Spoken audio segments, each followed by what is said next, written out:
Anyway, I wanted to bring up Breath of the Wild in this video because, as kind of a contrast, we're done here now. We can leave this place now. As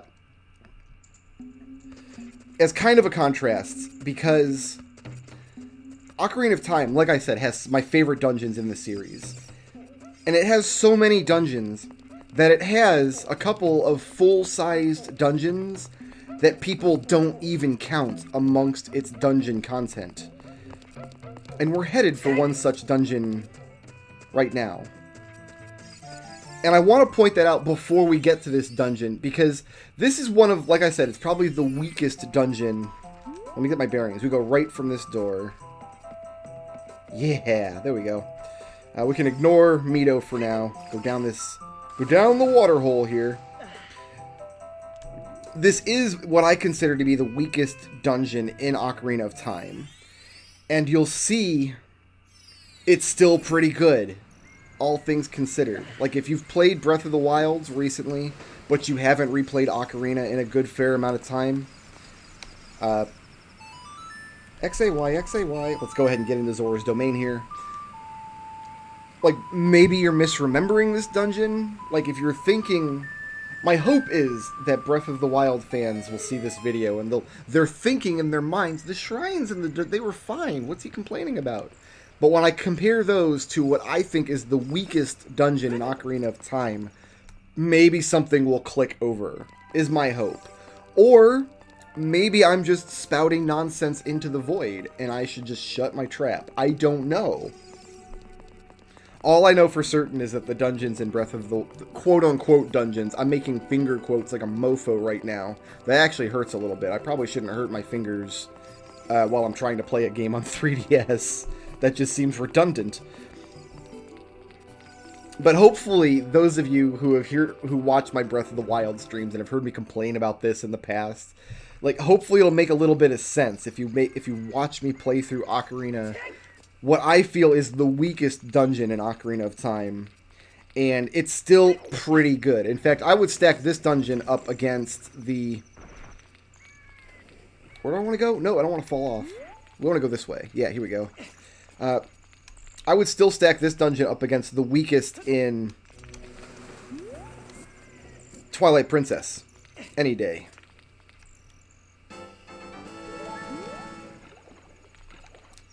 But we got to get over there first. And there's like a non-zero chance that I'm going to fall in the water.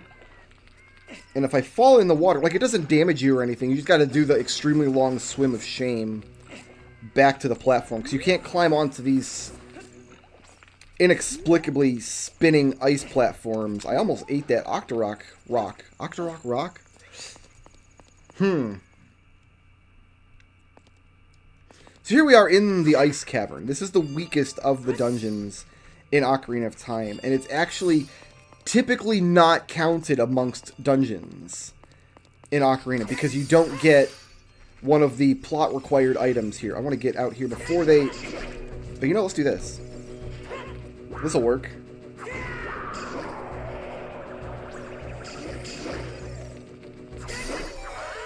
Beautiful. And they drop some magic, so I can do it again later.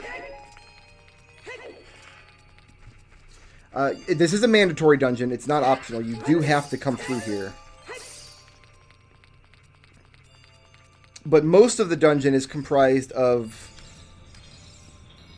slidey block pushing puzzles, which everybody got tired of. Like little Pengu style puzzles. Pengu what I'm thinking of? Or is that an RPG Maker version of the traditional slidey block pushy puzzle? I played somebody's RPG Maker version of like the slidey ice block pushy puzzle.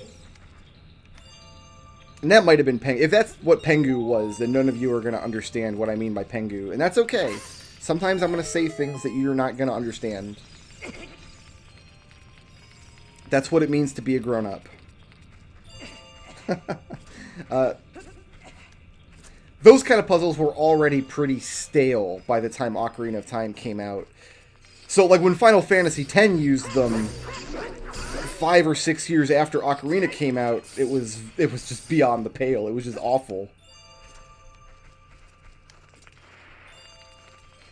We are going to need some more Din's Fire up here. For this! Oh, I set a bomb down. I didn't mean to set a bomb down. I panicked. I pushed the wrong button when this bat was coming in. The problem is I don't have my bow yet. So I don't have a good way to kill these ice bats. Ooh, they're both ganging up on me. There we go. I don't really have a great way to kill them outside of Din's Fire. You can use the hookshot, but the hookshot is pretty slow when it comes to dealing ranged attacks. So let's drink this milk for no reason. And then let's drink the milk again, because it's a magic bottle of milk that refills itself the first time after you're done. Let's let this fairy loose. And this frees up both of our bottles for blue fire.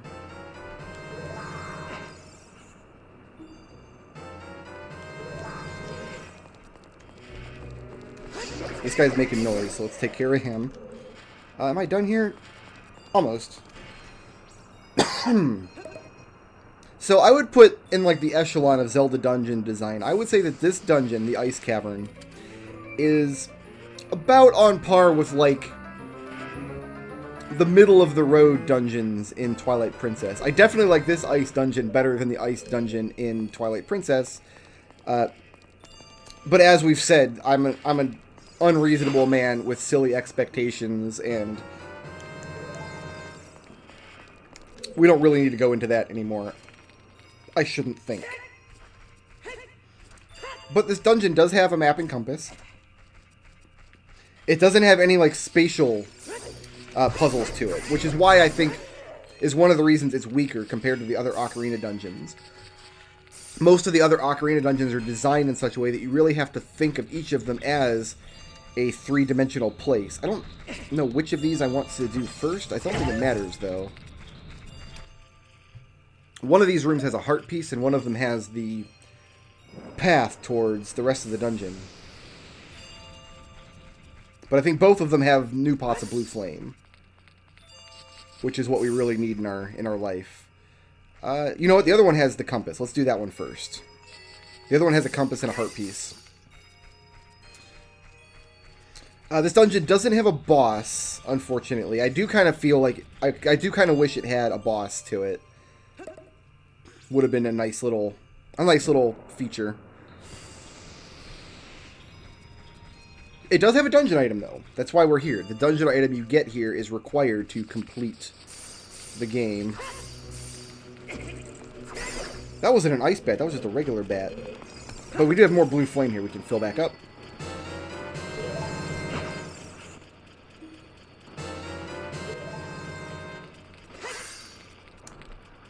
Sounds like there's a Skulltula in here, too, actually.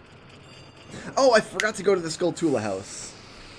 Because, yeah, we have more than enough Skulltulas. But I failed to go to the Skulltula house.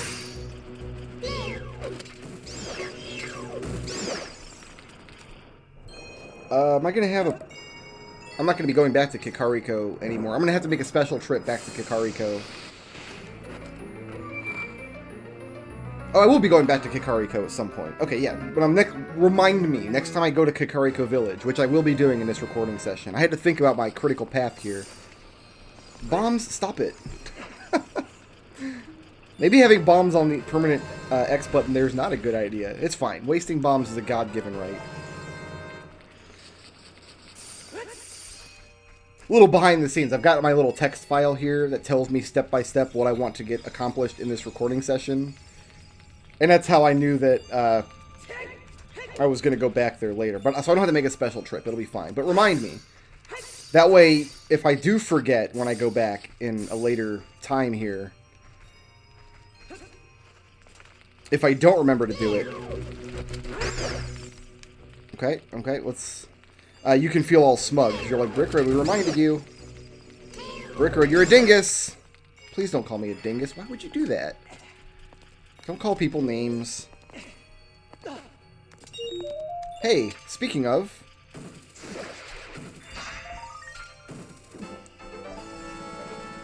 I think we have all the Skulltula rewards we're going to really want after we go back. Was that a... What are you pointing at up there? Are you doing green or yellow? Let's do the slidey block puzzle first. So we've got to go to 3 different places for this slidey block puzzle. First, we've got to go here.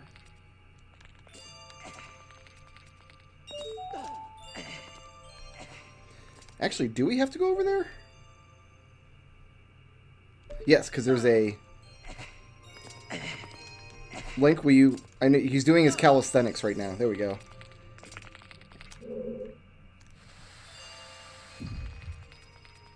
So we gots to go this way.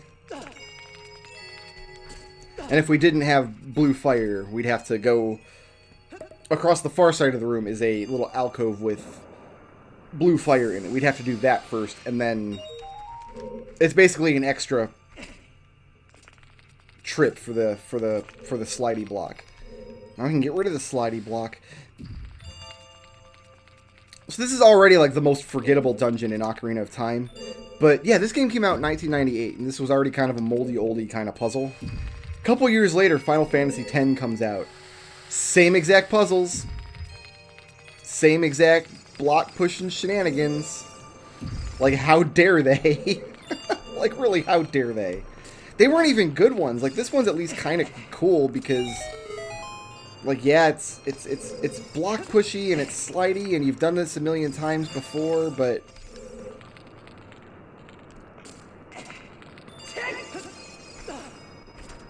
at least it's thematically appropriate, right? And you've got all the different camera angles, so it's kind of like you're doing the block pushy in 3D, which is neat. In Final Fantasy X, you don't even have the camera angles. Where do I want to push you next? Oh, I guess okay, I think we just dump it again. I think we just dump it. Get a new one. And then we got to go to the left over there now. Yeah, like Final Fantasy X has fixed camera angles even. So it's just like a 2D version of the same block pushing puzzle that we've all done a million times in 2D. Is this where I want to go with it?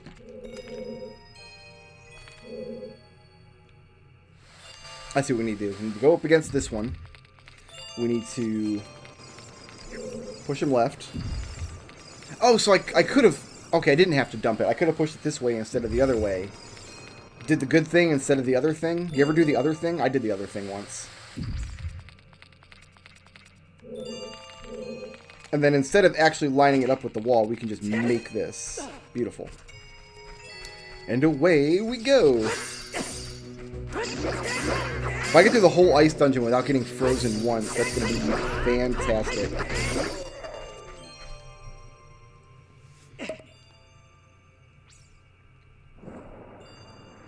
Gorgeous. You know what I would really like is a fairy right now.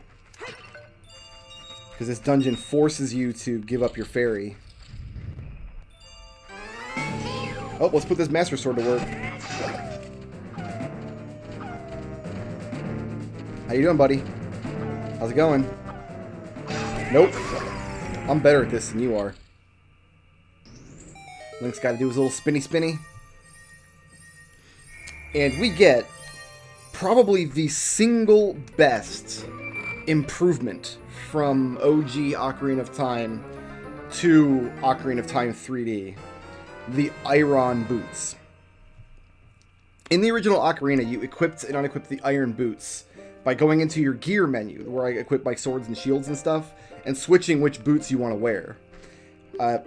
Which means basically pausing the game, flipping to a different screen than you're used to flipping to, and then unequipping the boot. It only takes 3 or 4 seconds to equip or unequip the boots, but it breaks the flow so much. And there's a dungeon later where we're going to be swapping the boots repeatedly. But now the boots are just a use item. In fact, I think Wind Waker made the boots into just a use item, which is much, much better. LRYYX.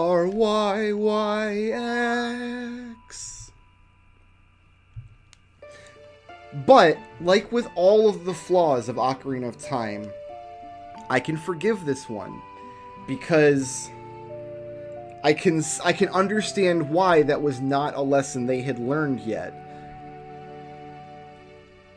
Use items in Ocarina of Time were all held in your hands.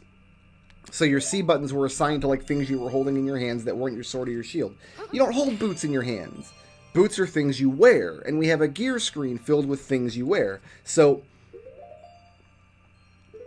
we are going to put the boots in this slot. So while having the boots on a use item like this, super duper convenient, because all I got to do is like jump over a hole and put the boots on and fall down the water here. But what they give up by doing it this way is that tiny bit of consistency, because now my gear screen no longer has boots on it. The gear screen is no longer for things you wear, it's just for like arbitrarily decided things that you don't need to equip repeatedly. So from a UI standpoint, from like a user-friendly interface standpoint, much better to have the iron boots on a button, and it makes that one dungeon a lot nicer to play. But I understand why they didn't do it that way to begin with. And probably from feedback obtained from that area of Ocarina of Time is why they decided to put it on a use button. That being said, now that they have a better way to do the iron boots, if they hadn't made that change for Ocarina, if they had stuck to their guns and were like, nope, this is how iron boots worked in the original, it's how they have to work forever and ever in Ocarina, that would have also been a mistake. Apply the things you've learned over the years since 1998, you know? Which Nintendo did, and it's a good thing that they did. I like how the iron boots work in this game, and I got all turned around there. Oh, no, I didn't. I'm right where I thought I was. Just on the other side of the platform here. There we go. That's where I need to be. So we have one more blue flame left. I guess Jabu Jabu is just dead. I guess he just got turned into sushi.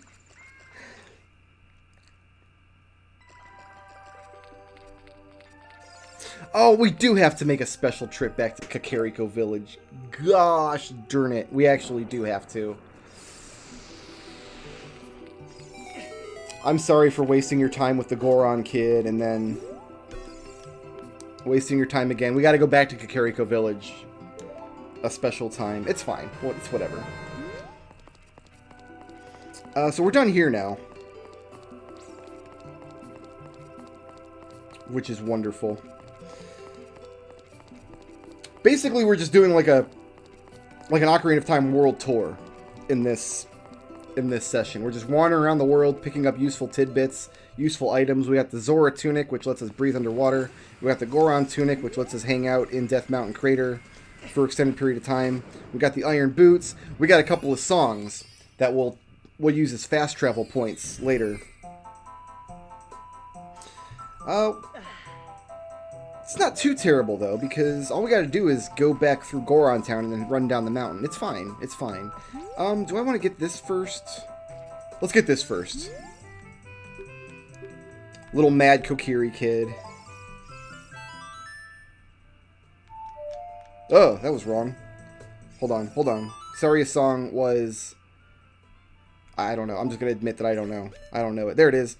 RYX, RYX.